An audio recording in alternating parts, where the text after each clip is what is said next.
Assalamualaikum warahmatullahi wabarakatuh. Halo semuanya, selamat datang di channel Studio Coding.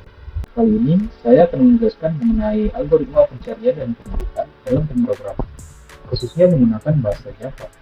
Konsep ini sangat penting karena banyak digunakan dalam pengolahan data, baik dalam skala kecil hingga besar. Baik, sebelum mulai, perkenalkan, nama saya Arif Ansarul Gunawan dengan NIM 124501132115 dari jurusan Teknik Informatika Universitas Syariah. Langsung saja, apa itu pencarian dan pemulihan? Pencarian atau searching adalah proses menemukan data tertentu di dalam sekumpulan data. Nah, dalam dunia nyata, ini seperti mencari sebuah nama di dalam daftar nama ataupun di dalam sebuah daftar kehadiran. Nah, bisa juga contohnya seperti mencari produk di dalam sebuah kata.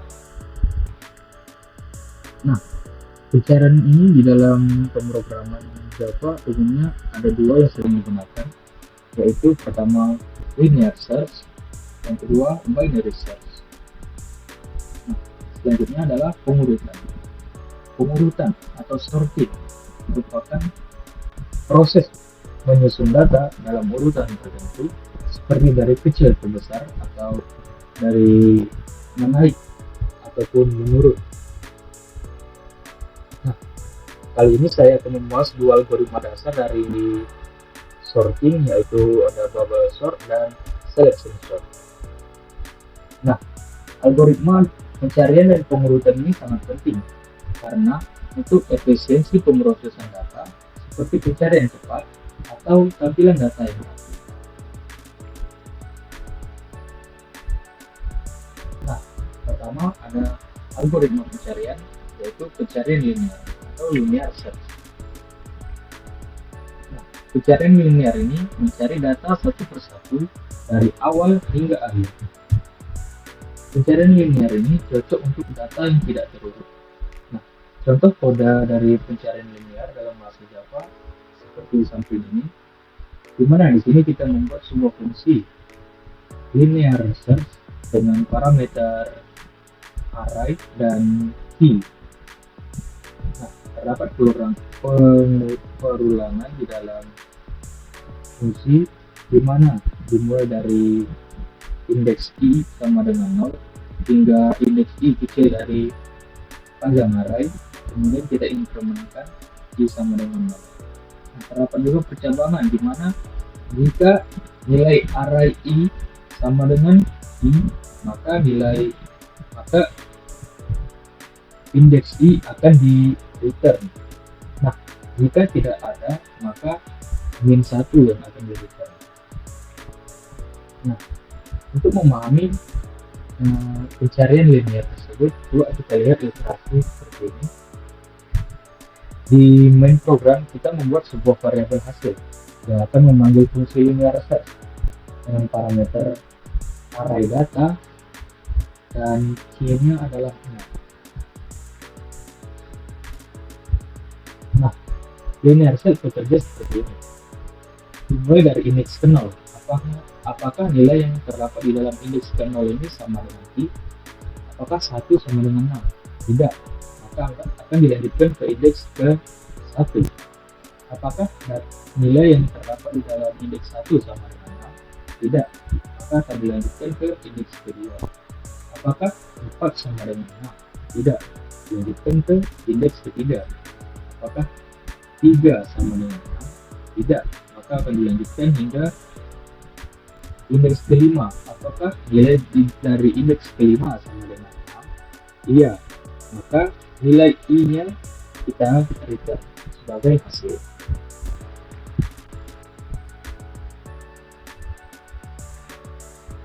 Nah, selanjutnya ada pencarian binary atau binary search. Pencarian ini hanya bisa digunakan pada data yang sudah terurut. Nah, binary search bekerja dengan membagi array menjadi dua bagian.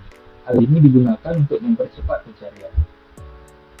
Nah, binary search juga lebih cepat dibandingkan linear search sebelumnya. Di samping ini merupakan contoh kode program dari binary search. di mana kita membuat sebuah fungsi binary search dengan parameter array dan kunci, dan kita menginisialisasikan variabel low sama dengan 0 dan height sama dengan panjang array dikurang 1.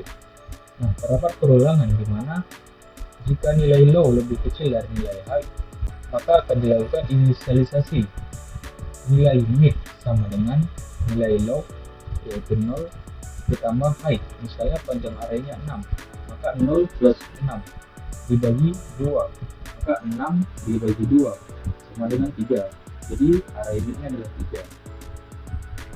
Nah, terdapat juga percabangan jika array mid yang telah kita dapat di sini sama dengan kunci atau yang key yang kita cari.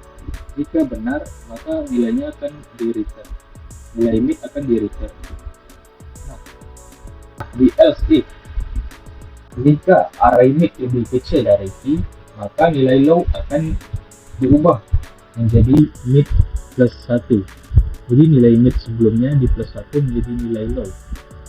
Nah, jika kedua percabangan tersebut tidak memenuhi, maka masuk ke percabangan ketiga, yaitu nilai height diubah menjadi nilai mid dikurang 1. Nah, untuk memahami lebih lanjut, coba pahami ilustrasi berikut ini. Di sini kita menginisialisasikan variabel hasil di dalam program main class yang akan memanggil fungsi binary search dengan array data dan key 3, kuncinya 3. Maka binary search akan bekerja seperti ini. 0 atau low dan height kita tambahkan untuk mencari nilai mid. Jadi 0 plus 6 sama dengan 6 dan dibagi 2. Jadi 6 bagi 2 sama dengan 3. Maka nilai midnya adalah 3. Nah, apakah nilai mid ini sama dengan key yang kita cari? Jika tidak, maka akan dilakukan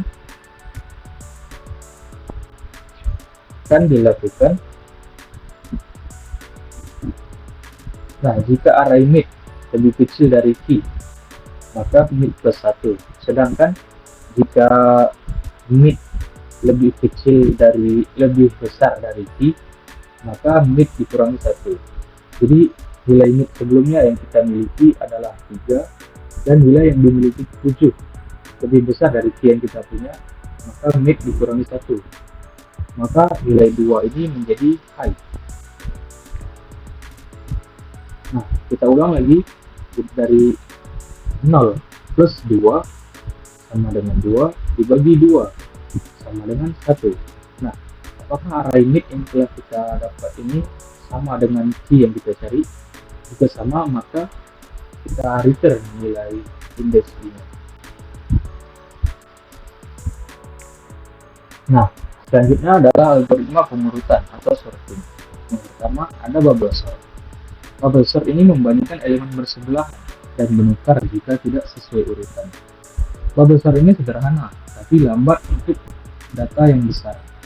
Nah, di samping ini merupakan contoh dari kode pemrograman bubble sort dalam pemrograman Java. Nah, untuk memahami ini, lebih baik kita memakai ilustrasinya langsung. Nah, kita bubble sort, kita menggunakan dua looping atau perulangan, yaitu indeks I dan J. Nah, ini masing-masing indeks I dan J, di mana kita akan membandingkan kedua indeks tersebut, apakah indeks yang di sebelah kiri lebih besar dari kanan jika kita ingin mengurutkan dari yang lebih kecil ke yang lebih besar. Jadi kita bandingkan apakah 10 lebih besar daripada 4. Jika iya, maka nilainya kita tukar. Nah, selanjutnya kita bandingkan lagi 10 apakah lebih besar dari 6. Jika iya, maka kita tukar lagi. Nah, apakah 10 lebih besar dari 1? Jika iya, maka kita tukar kembali. Selanjutnya, apakah 10 masih lebih besar dari 3? Jika iya, maka tukar lagi. Selanjutnya, apakah 10 lebih besar dari 2? Jika iya, maka kita tukar. Nah, selanjutnya, apakah 10 lebih besar dari 7? Dan apakah iya? Jika iya, kita tukar lagi. Nah, setelah sampai di ujung, maka kita akan mengulang lagi dari image ke 0. Kita bandingkan lagi masing-masing hingga semua data yang kita miliki terurut seperti ini.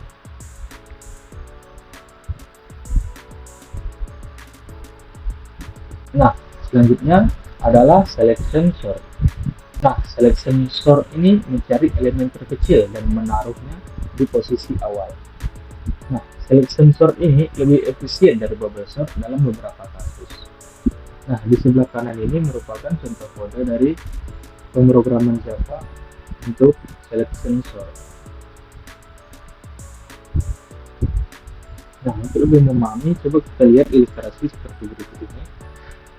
Nah, selection sort juga terdapat dua perulangan sebelumnya,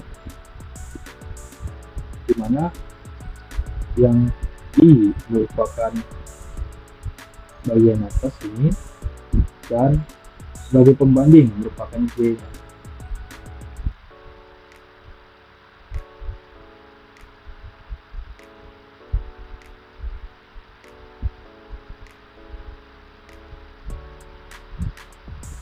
Nah, kita select index ke 0 yang memiliki nilai 10 sebagai selection awal untuk dibandingkan.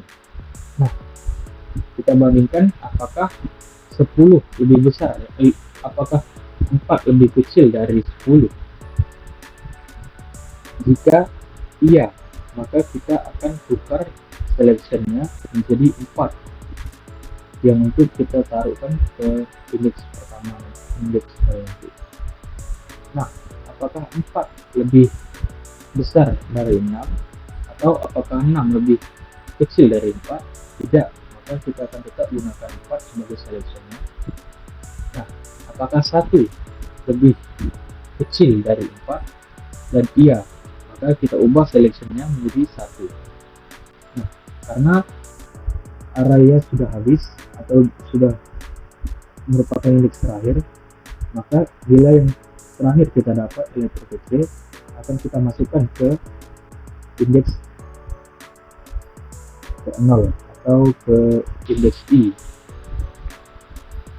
Nah, dan indeks ke yang kita ambil tadi kita tukar dengan nilai yang terdapat di indeks sebelumnya. Nah, hal tersebut akan berlanjut hingga semua data terurut. Nah, sedangkan di contoh saya ini semua sudah terurut, maka pemrogramannya sudah selesai. Mungkin sekian yang dapat saya sampaikan. Terima kasih bagi yang sudah menonton. Wassalamualaikum warahmatullahi wabarakatuh.